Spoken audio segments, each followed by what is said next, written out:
बे बाउखुंग्रिनि केन्डिडेट रूपम राय बायदि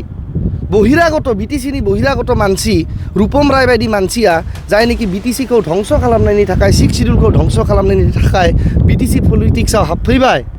जाहाथे इसोरा बेबायदि मानसिखौ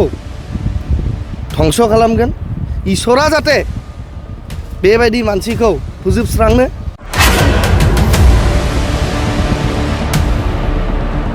रूपम रायनि बिटिसिनि भटार लिस्टआव कुनो एनरलमेन्ट गैया जास्ट दान मोनसेनि सिगाङाव मास मोनसेनि सिगाङाव रूपम राया बिनि भटार लिस्टखौ बिटिसिआव ट्रेन्सफार खालामबाय बेबायदि मानसिखौ जुदि दिनै जों वेलकाम खालामगोन बे रूपम राय बायदि मानसिया जुदि दिनै बिटिसिनि इलेक्शनाव गेलेगोन बे सहज खोथा नङा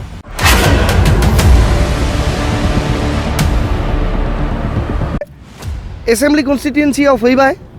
बाउखुंग्रियाव फैबाय गाबोन मानसाव फैगोन समफोर बिजनीयाव फैगोन तामुलपुराव फैगोन बा फैगो बिसायख'थियाव जायनिखि 2029आव 2029 लकसभा इलेक्शन दङ बे समावबो बाहेरा मानसि सफैगोन नेक्स्ट बिटिसि इलेक्शनाव गुबुन गुबुन हारिनि दस्रा मानसिफोराबो फैगोन बाहेरानिफ्राय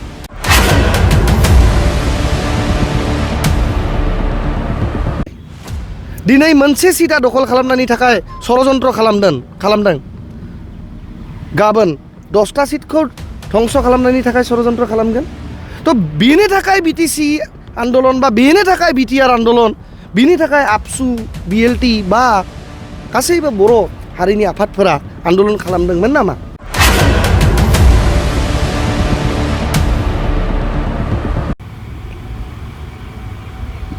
दिनै आं बड'लेण्ड मार्टियार सिमेट्रियाव फैबाय आरो गासैबो बर' हारिनि मुंख्लंफोरनि सिगाङाव आं आर'ज खालामदों जे बिटिसिनि सिक्स शिड्यूल बा बिटिसिनि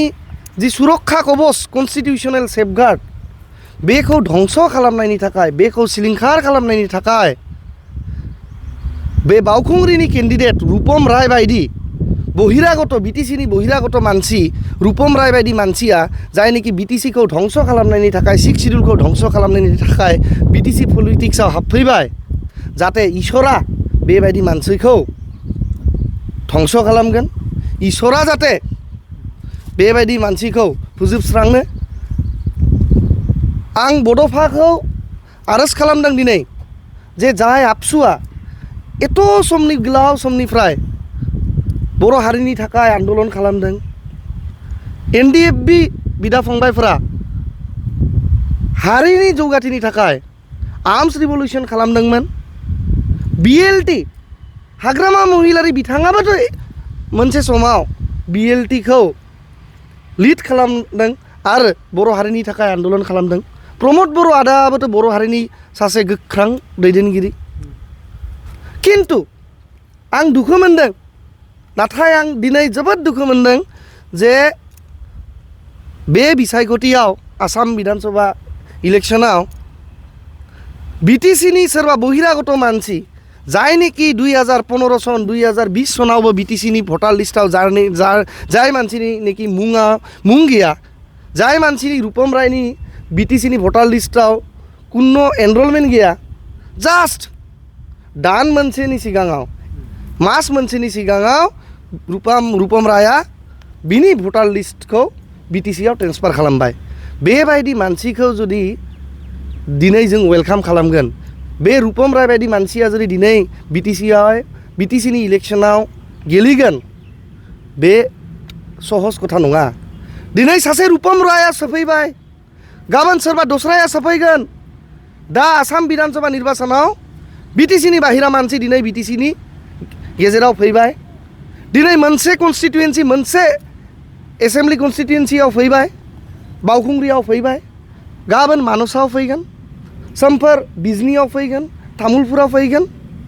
बा फैगो बिसायख'थियाव जायनिखि 2029आव 2029 लकसभा इलेक्शन दङ बे समावबो बाहेरा मानसि सफैगोन नेक्स्ट बिटिसि इलेक्शनाव गुबुन गुबुन हारिनि दस्रा मानसिफोराबो फैगोन बाहेरानिफ्राय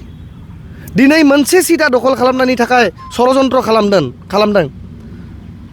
गाबोन 10टा सिटखौ ध्वंस खालामनायनि थाखाय षड़यन्त्र खालामगोन तो बेनि थाखाय बिटिसि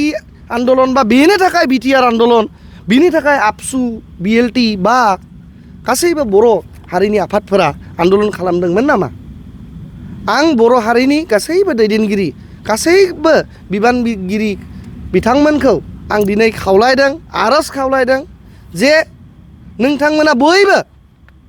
बेबायदि षड़यन्त्रनि हेंथायै इउनाइटेड जा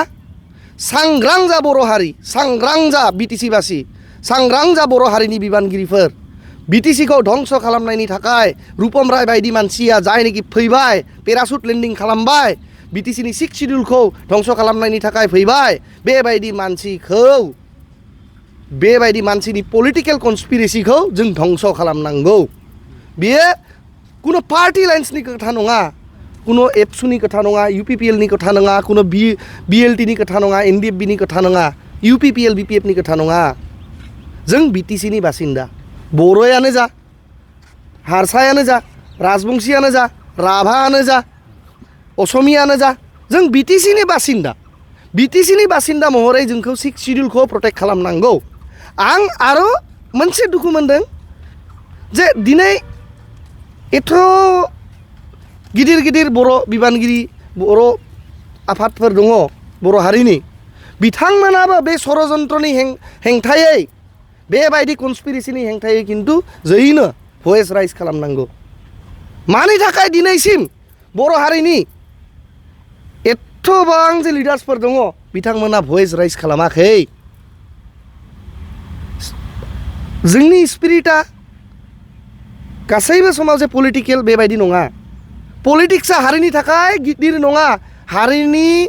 तुलनायाव बा हारिनि कम्पेरेटिभलि गिदिर नङा पलिटिक्सआ खिन्थु जों जुदि बिटिसिखौ रक्षा खालामनांगौ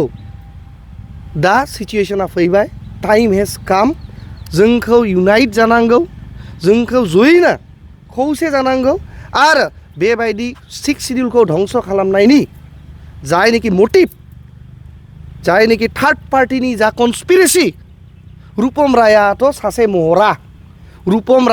महरा दिनै रुपम राया सफैबाय बावखुंग्रि समस्तियाव इलेक्शन गेलेनायनि थाखाय गाबोन मानसाव सोरबा सफैगोन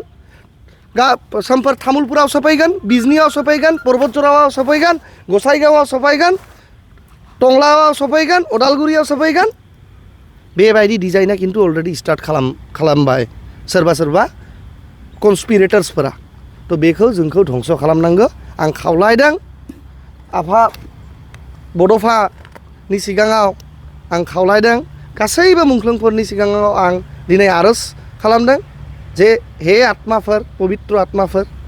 हे इसोर जाहाथे बेबायदि जायनोखि कनस्पिरेसि बेखौ ध्वंस खालामनायनि थाखाय आंखौ बोर हो आरो गासैबो बिबानगिरि दैदेनगिरिफोरखौबो आं दिनै रिक्वेस्ट खालामदों दे जों खौसे जानांगौ आरो बेबायदि 6 शिड्युलखौ ध्वंस खालामनायनि पलिसिखौ जोंखौ डेस्ट्रय खालामनांगौ लास्ट पइन्टआ बेनो जे दे बावखुंग्रियाव अपेन सिट सोरबा बर' केन्डिडेटआ जुदि गेलेयोब्ला साप'ज पलिटिकेल इकुवेशन मिलाया बुजिबाय आं बेखौ खिन्थु बावखुंग्रि समस्तियाव आरोबाव दस्रा दैदेनगिरिफोर गैया नामा बावखुंग्रि समस्तियाव दस्रा राजबंशी नेताफोर गैया नामा रुपम रया बावखुंग्रि समस्तिनिबो नङा बिटिसिनिबो नङा बेथ' सासे बङाइगावनि बिजयगाव बरसरानि मानसि बावखुंग्रियाव राजबंशी दैदेनगिरिफोरनि अभाब दङ नामा बावखुंग्रियावथ' मोनसे केन्डिडेटनि दाबिदार दङमोन बे सुभाष अधिकारी बिथाङा बावखुंग्रियावथ' आरो गोबां राजबंशीनि दैदेनगिरिफोर दङ बा अबर' दैदेनगिरिफोर दङ बिथांमोनखौ मानि थाखाय टिकेटखौ हराखै तो रुपम राय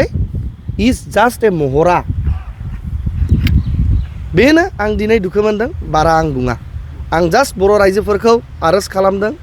जे आंखौ बोर हो जों जयैनो पलिटिकेलखौ बाद हो आं मोजां गाज्रि बे खोथा गुरुत्व नङा दे पिथिराजा गाज्रि मोजां आं मिथिया बेखौ नाथाय आंनि इस्यु 6 शिड्युलखौ रैखाथिनि थाखाय हारिखौ रैखाथिनि थाखाय जोंखौ जयैनो जुजिनांगौ जोंखौ खौसे जानांगौ आरो आं गाज्रिब्लाबो आं मोजांब्लाबो बे खोथा नङा नाथाय आंनि जा खोथा जा इस्यु बेखौ एसे एनालाइसिस खालाम जास्टिफाइ खालाम नङा होमबा बिटिसिनि 6 शिड्युला खिन्थु फैगौ समाव एकदम खहा जागोन रुपम रायखौ जोंदों बावखुंग्रि समस्थियाव पाब्लिकनिफ्राय माबायदि आसा खालामदों नोंथाङा आं इलेक्सनखौ गेलेदों बिपिएफनि हेंथायै नङा आं क्लियारलि बुंबाय हाग्रामा सारखौ आं खुलुमो हाग्रामा सारखौ आं खावलायो हाग्रामा सारा सासे गोख्रों दैदेनगिरि आं बिपिएफ पार्टिनि हेंथायैथ' आं इन्डिपेन्डेन्ट नमिनेसनखौ साबमिट खालामाखै आं दाखालिबो बुंदोंमोन बे खोथाखौ आं सासे रुपम राय जायनोखि केन्डिडेट रं चुज केन्डिडेट रं केन्डिडेट बिनि हेंथायैसो आं इन्डिपेन्डेन्ट नमिनेसनखौ साबमिट खालामबाय आरो आं देरहायाब्लाबो खोथा गैया आरो आं जुदि देरहागोन अब्ला आं बिपिएफनि सरकारखौसो आं सापर्ट खालामगोन जिहेतु आं माने निमक हारामि बे जिनिसखौ आं खालामा नाथाय देरहानाया बा जेननाया बेथ' रायजोफोरनि आखायावसो दङ आं जुदि दिनै बुंगोन जे आं देरहागोन बेथ' एकदम अहंकारनि बाथ्रा जागोन बेबायदि नङा बे दस्रा पलिटिकेल खोथा आरो आं बिटिसिनि 6 शिड्युलनि प्रटेक्शननि थाखाय आं बे इलेक्सनाव गेलेगोन जुजिगोन देरहागोन ना जेनगोन बे दस्रा खोथा एटलिस्ट जाहाथे बर' हिस्ट्रियाव बे जे मोनसे पलिटिकेल ब्लान्डार बिटिसिनि बाहेरा मानसिखौ पेरासुट लेन्डिं खालामनायनि जे पलिटिकेल ब्लान्डार बे ब्लान्डारनि हेंथायै जे सोरबा लाइमोन पृथ्वीराज नारायण देबमेसा जुजिबाय बियो जाहाथे हिस्ट्रियाव थागोन बुरन्जियाव थागोन जारिमिनाव जाहाथे थागोन बेनि थाखायसो आं जुजिगोन आरो जायखिजाया नोंथाङा रुपम रयखौ फेजेननांगौ होननानै बुंगोन बे समाव रुपम रयखौ फेजेननांगौ बर' हारिनि सार्थनि थाखाय बर' हारिनि रैखाथिनि थाखाय बर' हारिनि मुंख्लंफोरनि आत्मानि शान्तिनि थाखाय रुपम रायखौ फेजेननांगौ रुपम राया जुदि देरहायो बियो खिन्थु बिपिएफआवबो थाया रुपम राय जुदि देरहायो बियो बिपिएफआवबो थाया बे दस्रा पार्टियावसो थांगोन बेनि थाखाय सांग्रां जा बर' रायजोफोर सांग्रां जा आं मोजां गाज्रि बे दस्रा खोथा बर' हारिनि इन्टारेस्टनि थाखाय जोंखौ बयबो खौसे जानांगौ बिपिएफ पार्टिनि माब्लानिफ्राय बिदि दैदेनगिरि बा बिथाङा बिपिएफ पार्टियाव माबायदि कन्ट्रिबिउसन दङ होननानै नोंथाङा बुङो रुपम रायाथ' मोनसे समाव आसुनि सासे दैदेनगिरिमोन अल आसाम स्टुडेन्टस इउनियननि बै समाव बिथांमोना कच राजबंशी बा आक्रासुनि हेंथायै गोबां खामानि मावदोंमोन बै समाव मुस्लिमनि हेंथायैबो एनआरसिनि समाव गोबां अबजेक्सन खालामनाय मानसिया रुपम राय बिपिएफआवथ' दिनैसिम रुपम राया जइन जायाखै आं मिथिनो मोन्दों जे रुपम राया बिपिएफनि केन्डिडेट नङा रुपम राया बिपिएफनि केन्डिडेट नङा रुपम रायाथ' बिजेपिनिसो केन्डिडेट नाथाय बिपिएफनि सिम्बलाव जास्ट गेलेदों आरो जिहेतु बावखुंग्रि समस्तियाव बिजेपिनि सिम्बलाव जुदि सोरबा गेलेगोन बे देरहाया बिनि थाखाय बियो बिपिएफआव पेरासुट लेन्डिं खालामबाय बिटिसिनि बाहेरानिफ्राय आरो जोंना 6 शिड्युलनि प्रटेक्शन रैखा कवचखौ एकदम माने धंस खालामनायनि थाखाय बिथांनि बियो एन्ट्रि आरो बे बर' रायजोआ माब्रै बेखौ जाज खालामगोन आंथ' मिथिया दिनै बिनि थाखाय आं बे गासैबो मार्टियार्स मुंख्लंफोरनि सिगाङाव आं आर'ज खालामदों आं मिथिया गाबोन मा जागोन समफोर मा जागोन खिन्थु बे मोनसे क्रुसियेल टाइम आरो जिहेतु नोंथाङाबो इन्डिपेन्डेन्ट